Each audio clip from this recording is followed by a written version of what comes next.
Are you ready to up your kitchen game? I've got 15 of my favorite kitchen hacks, tips, and tricks that will blow your mind and might even change your life. You know how you see kitchen hacks online and you wonder if they really work or if it's just a bunch of BS? I promise you that not only do all 15 of these work, but I actually now incorporate them into my regular routine.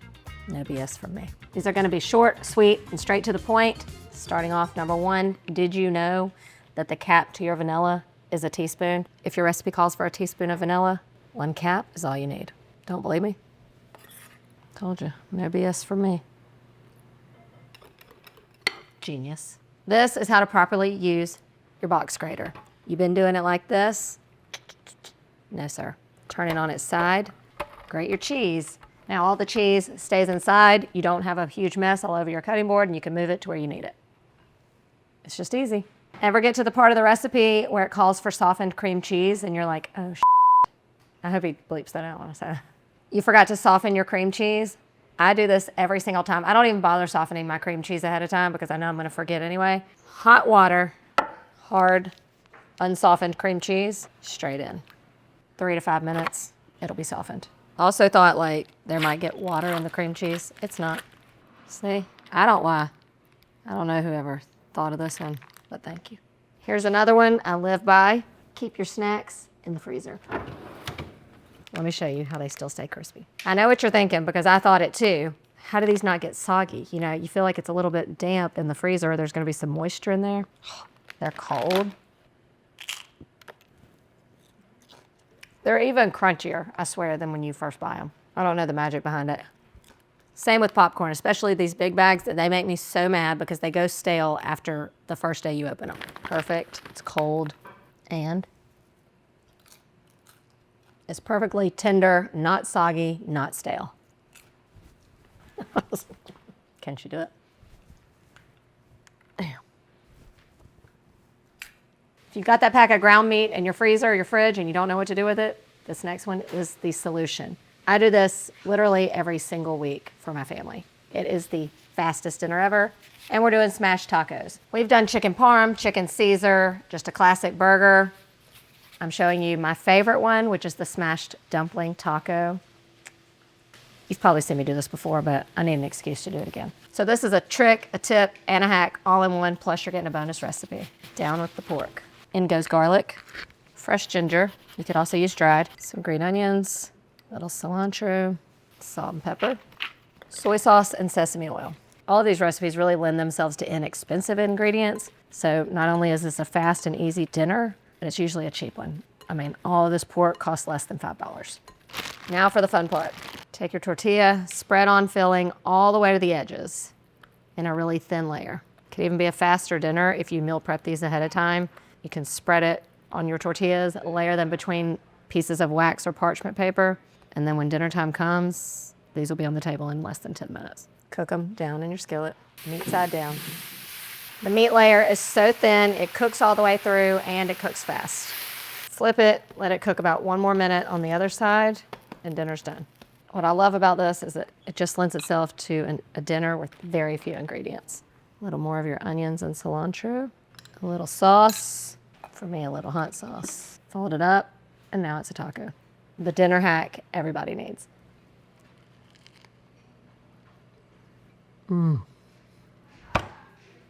Absolutely never gets old. I don't know who the first one was that invented the smashed taco, but I hope both sides of your pillow are cold. I don't always make Rice Krispie treats, but when I do, this is the only way. It is the one pan method. You know how messy it gets after you stir it and you've got that sticky situation in the pot and you try to get it into your pan? Not anymore. Butter down on the dish. Marshmallows down. Oh, no, wait. I forgot to grease the pan. Grease your pan. You've seen me do this before, but I've put them all in this episode so that all our favorite tips and tricks are in one episode. A little bit of vanilla. How about a teaspoon? And then Rice Krispies. Into the oven, 350 degrees. Not only does it all melt and come together this way, but it kind of has a little toasty flavor, so the flavor is just better. It works. Now all you do is mix and press down.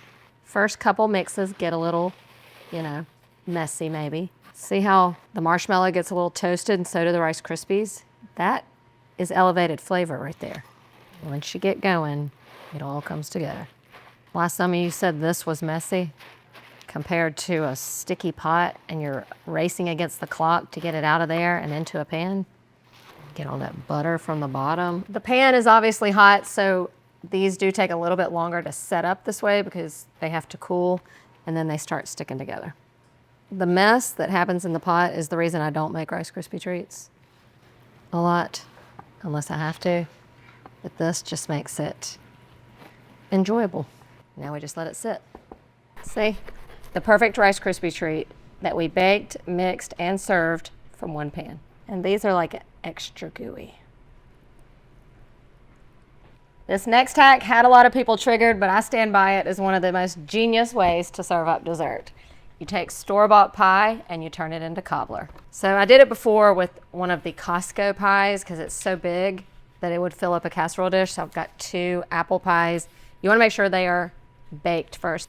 Take it, dump it out, chop it up, and put it straight into your casserole dish, or simply dump it in your dish and hack away at it. Now here's why this makes sense. Because you are going to get way more servings than you would out of one pie because people just kind of do a little scoop. Also, I think you get a better ratio of crust to filling because everyone's here for the crust. I don't know what it is, but maybe it's just all in my head, but it just tastes different. It's like a whole different dessert. When I first saw the video, I thought it was just rage bait. And then 5 seconds later, I was like, actually, I think I would really like that. You're also kind of breaking up the apples. So when you go, you're not just getting one big bite of apple and like a tiny bit of crust. It's also a perfect use if you have any leftover pies from the holidays. Turn it into something new. Then it just goes straight into the oven, 375 degrees until it's all hot and bubbly. You can hear the bubbles. You don't really see them, but. Another great advantage is you don't have to worry about finding and getting out the perfect slice. This is a whole lot easier to serve. Twice baked apple pie. Gonna serve it up the only way I know how, with ice cream.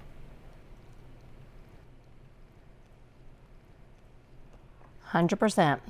If you didn't know, you wouldn't know. The way the crust just mixes in with that apple, I just don't know how you can be mad at this. It's one of the smartest hacks I've ever seen.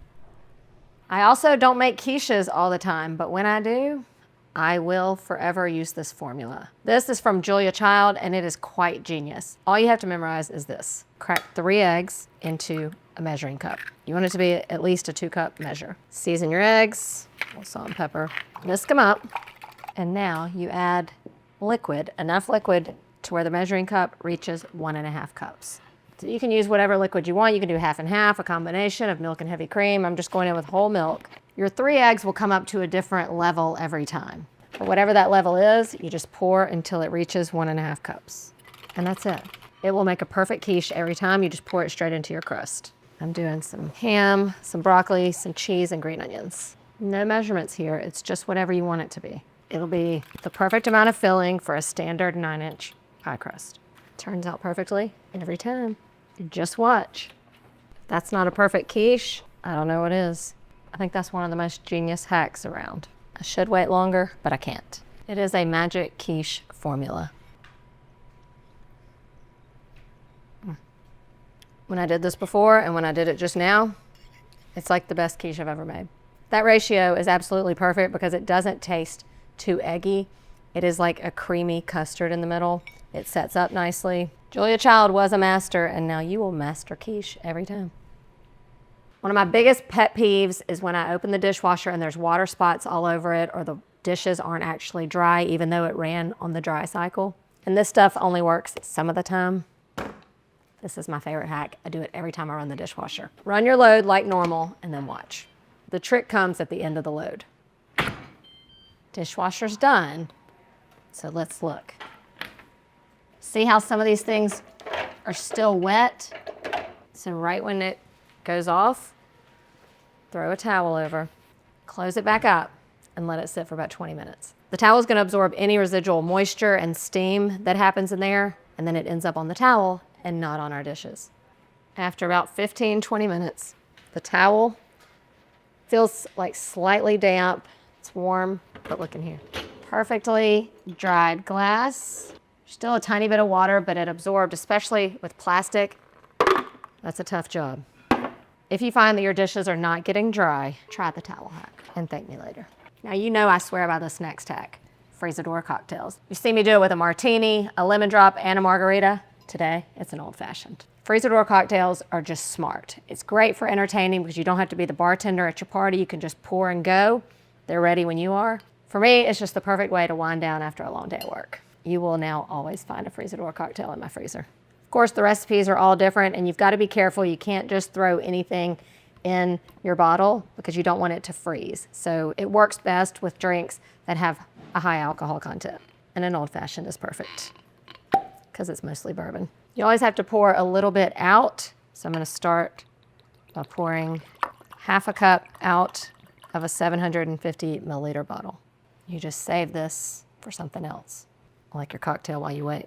To that, we're gonna add back in 4 ounces of liquid. I'm going in with simple syrup. I make my simple syrup with turbinado sugar and 1 cinnamon stick, and then 1 ounce of bitters. Top it, give it a little twist, and stick it in the freezer. That's gonna be good. Are you ready? I am. Some frosty goodness right there. We have enough to treat yourself after work, or make 10 for your friends. The perfect old-fashioned, and we don't have to stir it or anything.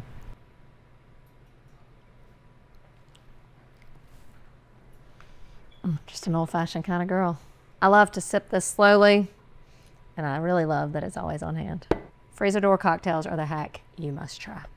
Trust me. Picture this. You're making a salad. You want croutons, but you don't have croutons. But you do have waffles. Well, then I've got your next hack. Waffles as croutons is one of those things, like a happy little accident that happened, and now it's become a standard practice. Because of all the little nooks and crannies that you get in a waffle, it can absorb all that garlicky flavor, whatever you toss them in.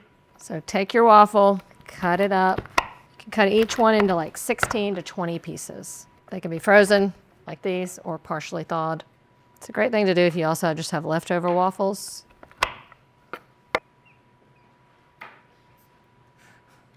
I gotta say that line again. They're good because they're not sweet, so you can do this and they're gonna stay savory and delicious. Add them to a bowl, toss with some melted butter, a little garlic powder, parsley, Parmesan cheese, and a little salt and pepper. You wanna toss and make sure they're all well coated in the buttery goodness.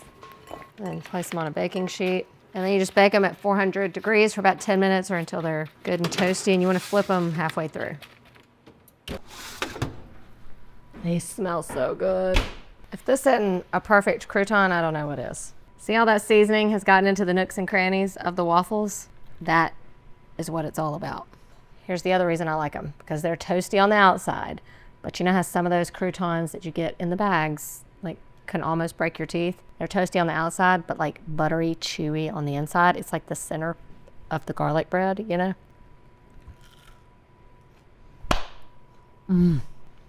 Can't explain it. Waffles as croutons, you're gonna wanna write this one down. This next hack is a 2-for-1 special. Break out your muffin tin for taco night and thank me later. It serves a couple purposes. First, flip it upside down. Fits your hard shells perfectly. You can toast them and fill them like this. If you wanna make like your kids' tacos, everybody's tacos, if you're controlling like me and you're like, I just do it faster, let me make everybody's taco, get them all set up here, do a little station. That's just smart, you gotta admit. You need a second muffin tin. You can't do both at the same time, but you can flip your muffin tin right side up and use it for toppings. You've seen me do this for a hot dog station. I love it for a taco bar. Usually I have things set up all over my counter. This just keeps it all concise and cute. Muffin tins make for the perfect taco bar. You wanna see it in action? I find myself using my muffin tin for things like this more than muffins. It just makes sense. The muffin tin catches any spillovers. It's fast, it's efficient. I just made 6 tacos in no time. Muffin tin magic. It's like Taco Bell if you ask me. You're gonna break this hack out on your next Taco Tuesday. S'mores in a bag is the greatest dessert hack of all time. There's so much to love about a s'more. S'mores. There's so much to love about s'mores, but what I hate is the mess. Making your s'mores in a bag is just one of the most genius things ever. Don't be coming at me for chemicals or anything like that, okay? It's like once a year, we're gonna do this. What I love is getting a variety of cookies. You've got your classic like graham cracker, chocolate, and marshmallow. But after doing some research, one of the greatest things I've ever eaten, s'mores in a Nutter Butter bag. The idea is you have your cookie of choice, and to that you add in the chocolate of choice. I'm going Reese's cup. And you wanna kind of break it into the bag. And then after you toast your marshmallow, the heat from the marshmallow goes in here, kind of zhuzh it a little bit, and it melts the chocolate and it all comes together. You go in with a fork, you come out with a perfect bite. Toast your marshmallows, sing your kumbaya. Usually when you're outside and you're doing this, I mean, tell me you've never had a piece of pine straw stick to your marshmallow hands. You know you have, but not anymore. In we go. You can squeeze the bag to release the skewer. Let it do its thing in here. You can feel the heat working its magic.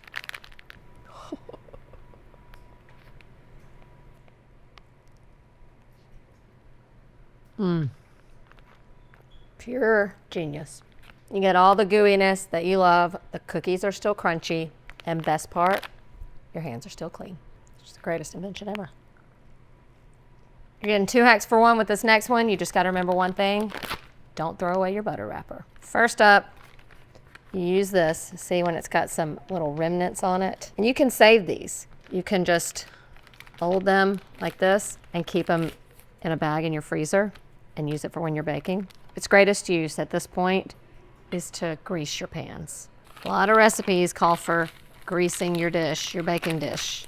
It has just enough butter on it to give you a light, good coating. Also, I didn't even realize this was a hack until I was here at work one day and I went to go melt my butter and I did this and it blew some people's minds. Use your butter wrapper to prevent splatter. I thought everybody did this. Then you put it in the microwave, it won't splatter everywhere and dirty up your microwave. Genius. It was popping everywhere, but it never went above this. And at this point, you can still save your butter wrapper to grease your pans. You're definitely gonna be smarter after today. You get down to the end of your jelly jar, do not throw it out. This is not only a great hack, but it's a genius solution. There is so much you can do with this. You can make salad dressings, you can make marinades, you can make dessert sauces. I'm going to do one of the best things I've learned to do with a leftover jelly jar, a Jargarita. I cannot take credit for the name, nor do I want to. So you need about a tablespoon of jelly. Of course, you can make this in a clean jar or a shaker or a cup and just use jelly. But when you come down to about a tablespoon in there, it's perfect for the cocktail. I'm doing a strawberry margarita. Of course, it's gonna work with any flavor here. Add in your tequila, your triple sec. In goes the juice of a lime. So having the jelly in there is like adding a simple syrup, and that will balance out the tartness from the lime. I'm gonna give it a little shake first to kind of mix it up before I add in the ice. Give it a little head start in our ice. And you got a built-in cocktail shaker also. Isn't that beautiful? That perfect light pink from the strawberry jam. It's so refreshing, it's boozy, it's just the right amount of sweet. Margarita from a jelly jar, yes, please. I'll cheers to that and 15 of the greatest hacks, am I right?